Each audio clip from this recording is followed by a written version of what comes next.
各位觀眾大家好，歡迎收睇26分鐘見證實錄。今個星期係卑詩長者週。喺上個星期嘅節目裏面，我哋就已經去了解過有關文化適切嘅長者護理服務。其實喺新冠疫情期間啊，有好多嘅長者咧都面臨好多嘅困難。而隨住卑詩省居民人口持續增長以及日益老齡化，省府一直都表示係會致力於為長者提供支持，以便佢哋能夠生活喺健康積極嘅養老環境之中。不過近日有家屬對於公共長者護理系統就提出質疑，認為申請入住長期護老院嘅程序存在弊端。亦都有家屬對於有需要長者唔能夠由醫院直接入住長期護理院感到不解。究竟長期護理院嘅申請程序係點嘅呢？當局未來是否會作出修改同埋調整呢？醫院方咧就係拒絕係安排佢直接由醫院去護老院，咁佢係要佢出咗院之後咧，就由社區嘅 case manager 去安排，去評估佢再安排。We tried over and over and over, but it just I couldn't get the help. But for publicly funded long-term care, it is the health authority that undertakes the assessment. We're going to be working on now with private for-profit and not-for-profit providers to ensure that the people who deserve the care, the residents, are getting the care that they need for the money they pay.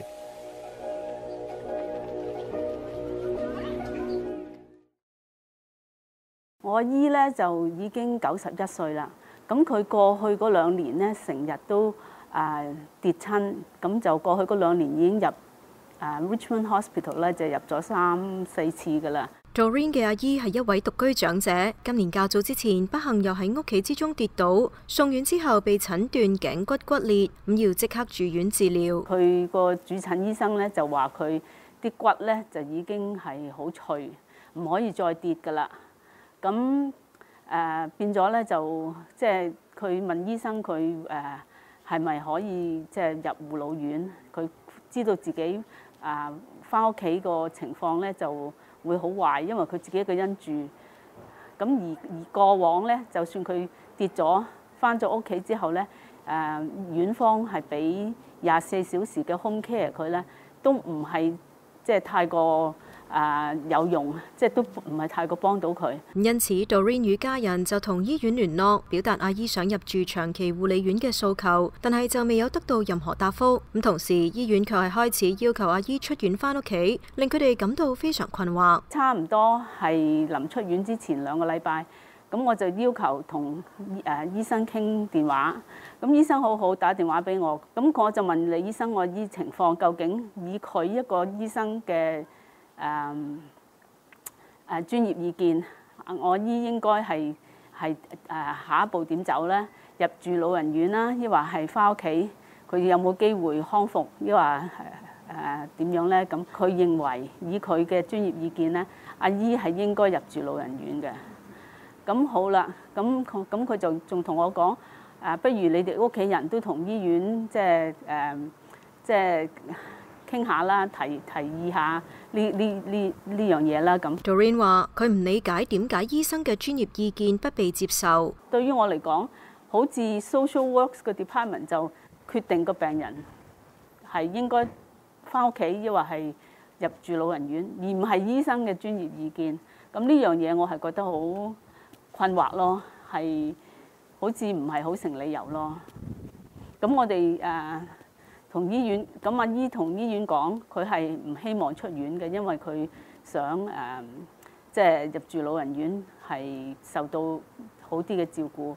咁醫院咧就話，如果你再唔肯出院嘅咧，你就以後每日咧就要交費1350蚊啦。Doreen 嘅阿姨最終只能夠出院返屋企，獲得24小時居家護理服務，並且配備咗病床、吊架、輪椅等相關嘅設施。咁第2日咧，我就即刻同佢安排見社區嘅佢嗰個 case manager。幸好喺2個星期之後，個案經理就揾到一個長期護理院床位，安排阿姨入住。咁其實個結果係 OK 嘅。咁但係當中我哋經歷即係院方又唔解釋點解安排佢入住老人院，而係堅持一定要佢翻屋企。咁佢翻屋企2個星期之後先至安排佢入去護老院。咁即係為咩事要咁做咧？即係好勞民傷財，因為又要搬儀器去佢屋企，又俾24小時嘅 home care 佢。Doreen 曾經就問題去信列治文醫院以及溫哥華沿岸衛生局嘅病人護理質素辦公室，但係都未有得到答覆。我哋就事件向溫哥華沿岸衛生局查詢，收到書面回應表示，考慮到患者私隱以及保密性，佢哋冇辦法公開討論該事件。不過就對於病人由醫院入住長期護理院加以説明。指當患者唔再需要醫院提供嘅護理水平嘅時候，醫院團隊將會召開護理會議，以幫助計劃病人出院之後嘅生活安排。如果長期護理係患者嘅最佳選擇，團隊就將會完成評估並且徵求同意。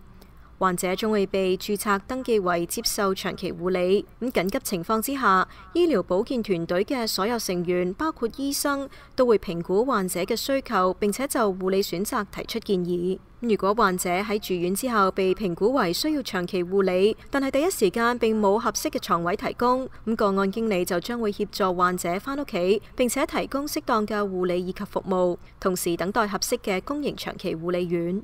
Doreen 話：佢唔明白點解醫院已經對佢阿姨嘅身體情況作出評估之後，仲需要個案經理做第2次評估。醫院方咧就係拒絕係安排佢直接由醫院去護老院，咁佢係要佢出咗院之後咧，就由社區嘅 case manager 去安排，去評估佢，再安排。個評估只係1日2日嘅差別，由佢會進步得幾多呢？對此，卑斯長者倡導專員 Isobel McKenzie 話：由醫院轉介患者進入長期護理院，的確存在一定嘅限制。醫生嘅評估以及建議當然非常重要，但係只係評估信息中嘅一環，而作最終決定嘅人係個案經理。But at the end of the day, it's a decision made by an individual that is based on assessments from a team of people, the physician, the occupational therapist, the nursing staff who've attended the person, could be a geriatric psychiatrist involved, there could be the family physician involved, there could be a number of people involved. 而可以獨立生活或者獲得社區一定支持嘅患者並唔算係緊急案例。Because for better or for worse, the backup system is the hospital, right? I mean, if you cannot live at home and it's completely unsafe for you, you generally go to the hospital, and then from there you will find a place to live in long-term care. 溫哥華沿岸衛生局老年學專家 River Adler 醫生表示，作為醫生，佢哋只能夠建議患者入住長期護理院，而冇辦法幫助患者加速等待時間。Long-term care is a scarce resource. I think it's very important for there to be an enforced mechanism for how it is administered, because otherwise it's a mad scramble and it's random and we don't really know how decisions are being made. 不過佢坦言，有時的確會因為建議未能夠起到重要作用而感到沮喪。Personally, it's very important to have a structured boundary system. I suppose as a physician, I will say that occasionally I encounter a patient for whom I feel it is very important that they have a specific environment. And I find it disappointing that I can't advocate for that, or that I can advocate for it, but that it will count for a very small percentage of how the decision is made. 溫哥華沿岸衛生局喺書面回應之中仲表示，如果患者願意，亦都可以喺等待合適嘅公營長期護理院嘅同時，先入住私營護理機構。對此 ，Doreen 話：佢哋的確係詢問過一啲私人機構，但係床位就非常緊張。所以就算你自己要想俾錢入 private 嘅床位咧，你都要等。反而如果政府認為你有需要入住護老院，而由政府安排嘅 government funded bed 咧，仲更加會快啲。咁但係問題就係邊個決定邊個要入先，邊個係要等耐啲咧？咁呢樣嘢我哋就唔清楚啦。卑斯衛生廳長狄德安表示，佢知道的確有案例係患者由醫院直接入住長期護理院，咁但係仍然係要由個案經理而非醫院作出決定。People are still assessed by case managers and still assessed on whether they should go into long-term care or whether they should leave the hospital and go home with home support or whether there are other options for that individual. If you think of cases where, say you and I were both needing to go into long-term care, just hypothetically, and something went wrong and you ended up in hospital and we were both had the same level of need, right? And I was still at home, but I was getting home support, I was getting other care, and family was providing care, but we both needed to get into long-term care. So it wouldn't be the case necessarily that you would be considered before me because for whatever reason you'd been admitted into hospital, right? We have an assessment process and that assessment process is there. 而如果患者情況特別危急，係有可能被加快處理㗎。Well, if someone's circumstances change, right? If someone's waiting and their circumstance changes and it gets much, much worse, then obviously that's taken into account. So there is, but there's not a faster track in the sense of, oh, you talk to this person, you talk to the other person, you want fairness.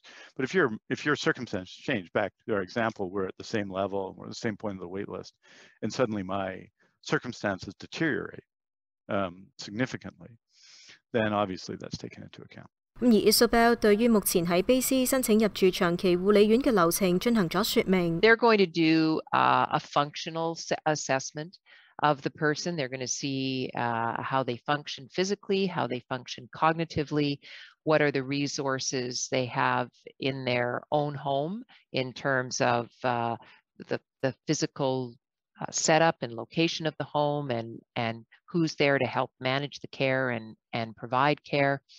And then based on all of that, they'll make an assessment that the person qualifies for placement in a. The next thing we do is we do a financial assessment. So we will look at the income of the person who will be going into care, and we will calculate 80% of that income as the resident contribution. It's capped. The cap goes up each year, but it's in round numbers. About $3,500 to $3,600 a month is the maximum amount a person would pay. Most people pay much less than that. Once it's determined that, yes, you qualify and here's how much it will cost you, you're asked to identify up to 3 preferred care facilities where you would like to live. And some people only have 1 that they want, and that's fine. They can just put 1 on the list, or they can put up to 3. And then you wait. Sometimes not very long, sometimes a long time. It depends on a number of factors. 目前喺卑斯省合共有28,000張公營長期護理床位，咁分別係由衛生局直接提供，又或者通過同非牟利或者牟利機構合作提供。Isabel 話：非牟利同牟利機構所獲得嘅平均撥款數目基本相同，咁但係分配方式就唔同。How they spend the money they receive is different, with the not-for-profit sector directing more of its revenue towards what we call care, so providing more care hours and providing higher wages for those who deliver the care. And on the private side, what we tend to see is a greater amount of revenue spent on what we call capital, so the building, right? 而喺去年嘅2月，卑斯長者倡導辦公室曾經發表調查報告，對牟利機構運作嘅長期護理院點樣花費政府撥款提出咗嚴重質疑，指部分嘅機構未有提供合同規定嘅護理水平，同時支付嘅員工工資過低並過度投資於建設。而 Isabel 現時就表示，部分嘅問題已經有所改善。而每位長者每日獲得嘅護理時間喺呢一年亦都一直有進步。So certainly we are measuring every year that there's been progress in that area. An area where we'd like to see more progress is certainly around the use of antipsychotic medication in long-term care.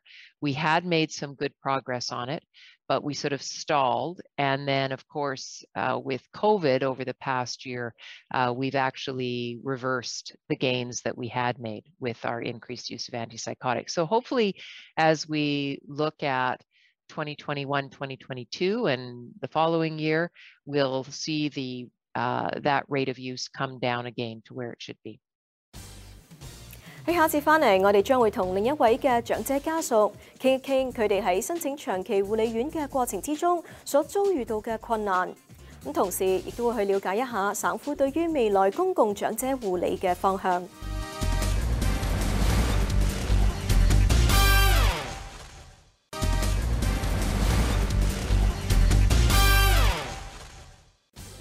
歡迎翻嚟節目時間。卑詩省有近20%嘅省民係65歲或者以上嘅長者，而呢一個數字仍然係不斷上升。因此，省府亦都表示未來有好多嘅工作需要進行，去確保滿足長者現今以及將來嘅需求。咁同時亦都有省民因為家中嘅長者曾經被長期忽視，遲遲未能夠申請入住護理院，而希望當局能夠正視問題，真正加以改善。今年2月，我哋曾經採訪過一位居住喺長期護理院長者嘅女兒 Rwanda， 了解新冠疫情對於護理院長者以及家屬所帶嚟嘅影響。喺當時嘅訪問之中，佢曾經表示，其實為母親申請入住護理院嘅過程非常艱難。咁事隔幾個月之後，我哋再次同佢傾過。I opened a file with Coastal Health in 2012 or 2013 because she was struggling to walk.And she barely could walk at all. 之後佢母親嘅健康狀況每況愈下，基本冇辦法自己居住，甚至對同一棟樓內嘅鄰居嘅安全亦都造成咗威脅。但係個案經理就遲遲未有安排佢嘅母親入住護理院。I even had a meeting in her home because by 2019 it was so bad that her home had become a biohazard. It was truly unlivable.And she could not manage. Like, it's surprising that she's even alive. I had a meeting in her home with these case managers, and they basically, they didn't want to look at the damage to her home. Rwanda 話到咗後期，佢經常要往返自己屋企同母親屋企為佢煮飯或者係購買食材，但係佢嘅母親已經冇辦法自己進食。We tried over and over and over, but it just...I couldn't get the help. 令 Rwanda 更加無奈嘅係，佢哋亦都冇辦法得到24小時嘅家居護理服務。We were turned away from assisted living because when we went to assisted living, because we were desperate, trying to find somewhere to take her, she failed the test to get in there because she needed more help than assisted living could even give.最終佢不得不將母親送入醫院急症室，而佢就被急症室醫生告知話，如果母親未能夠及時入院，身體狀況可能捱唔過1個星期。They took one look at her and they said, "You can't go." So they recognized that she was a danger to herself, that she needed 24/7 care. They couldn't release her to her home because of the damage in her home.So she stayed at the hospital for 5 weeks until the first bed became available. Rwanda 話，個案經理拒絕為佢母親安排入住護理院嘅其中一個理由，就係認為佢嘅母親年紀太輕。Because she's still in her 70s, and I kept saying yes, but she's having these physical problems. You know, she needs knee surgery. She can't walk.And they kept saying, well, she's too young, she wouldn't feel comfortable in these places, and yeah, so they used her age against her. 對此，卑詩長者倡導專員 Isobel McKenzie 話，年齡並唔應該係是否入住長期護理院嘅評估範疇。We're not assessing your age. There are young people in long-term, people 28 years old in long-term care. Those will be people who had motor vehicle accidents and they are quadriplegic. So they could have congenital defects that make it impossible for them to live independently. So it's not about age. It is about your physical and cognitive function. If somebody can stay home and they're able to, then fine. But if they physically can't, then you can't you have to look at each individual case. And I think that's what they forgot to do with my mom. They didn't see what was actually going on. But there's something needs to change. And I know it is a systemic problem, but I mean, people always say that, oh, it's a systemic problem, but what are we going to do about it? 卑斯衛生廳長狄德安就坦言，對於長者嘅健康評估，確實係一件具有挑戰性嘅工作。而增加更多床位就係省府未來嘅目標之一。Usually, this is where a person is going to live for the remainder of their life, right? And so, and they're in long-term care because essentially they need that level of care, that level of 24/7 care. So those assessments are very challenging and difficult. 而護理床位長期緊張，就令到長者夫婦希望同住同一設施嘅安排，好多時候變得難上加難。好似 Kent 嘅父親，經過長時間輪候，終於能夠入住華工安老院。而佢嘅母親亦都好希望能夠入住陪伴，但係就唔符合入住標準。佢哋想同埋一齊日日見下。咁呢個又係對一個老人家嚟講咧，係好大嘅因素喺度入邊嘅。佢哋即係同埋一齊已經幾廿年，咁你叫佢而家又分開，但係你又話佢精神上啊、行動上都未合資格入去，咁樣咧呢個係一個對佢哋嚟講係一個好大嘅障礙。華工安老院捐助者及社區參與主席 Joey 就話，床位不足係導致呢一對長者夫婦不得不分離嘅主要原因。因為床位係唔夠啦嘛，咁佢只會係留俾最需要入安老院嘅護理安老院嘅老人家先至俾佢入。如果呢個夫婦相對咗咁多年嘅話，而家你要佢嚟分開，即係話咁樣嘅情況嚟見，係其實係好殘忍嘅一件事咯嚇。對此，卑斯衛生廳長狄德安就表示，咁樣嘅情況其實並不少見，佢哋會努力作出相應嘅改變。But it is challenging to build facilities for a certain high level of care, and then not have all the people who need that care in the facility. That's a difficult thing, but we're absolutely trying to look at that in every possible way. And to improve the quality of care, we're going to be working on now with private for-profit and non-for-profit providers to ensure that the people who deserve the care, the residents, are getting the care that they need for the money they pay. 而中僑互助會及中僑基金會行政總裁周潘坤寧就表示，無論公營定係私營機構，都應該以長者嘅健康安全為根本。無論係公營或者私營，對於呢個長者嘅服務應該係做咗一個大前提。所有嘅決定應該由長者嘅方面呢個角度咧，係為最重要嘅點。好希望係政府有一啲唔同嘅院舍可以同時間容納到唔同嘅護理需要嘅老人家咧，咁變咗亦都係多啲咁嘅服務嘅時候，就唔需要等咁耐。狄德安就表示，省府正係計劃改善好多公共長期護理院嘅設施以及服務質量。So we want to build that and also invest in public long-term care homes. But a lot of that will be replacing existing beds. So we announced in the election campaign a $1.4 billion capital plan over this 10 years to increase investment in long-term care beds and long-term care homes, and that's what we're doing. And that's what we will do in the next while. We've hired 3,000 people in the last few months in the pandemic to support long-term care, is to make sure we have enough people trained to take care of our elders. Because three things are happening. More elders, a lot more elders. Our current workers are getting older themselves. 而未來公共長期護理設施嘅方向之一，就係提供文化適切服務。And that means things that are really important, like food, like the ability to connect and talk in the language that you know. And as we get older, that becomes more important. There's our first language in many cases becomes more important, but also our ability to hear and communicate and engage, and our mind to be alive is important in that regard. So 並且計劃為患有腦退化症嘅長者設計合適居住嘅設施。Secondly, I think new types of facilities to address the needs of people with dementia, to give them more space and more ability to what are called dementia villages. We're building those in a number of parts of the province, and I think that's an important thing. 當局仲會同各市府合作，希望建設一個對長者更加友好嘅城市環境。We're also going to have to find ways to maintain the quality and maybe have more density in terms of long-term care homes if we're going to find the land and the resources to build the care homes we want, and we're determined to do that.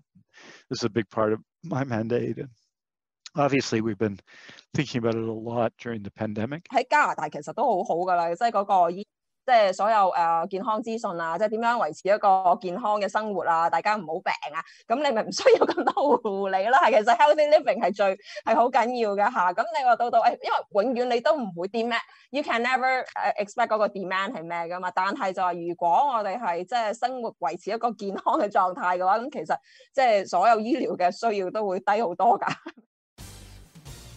好啦，今集嘅節目時間呢就夠啦。如果觀眾對我哋嘅節目有啲乜嘢意見嘅話呢，係好歡迎大家電郵俾我哋㗎。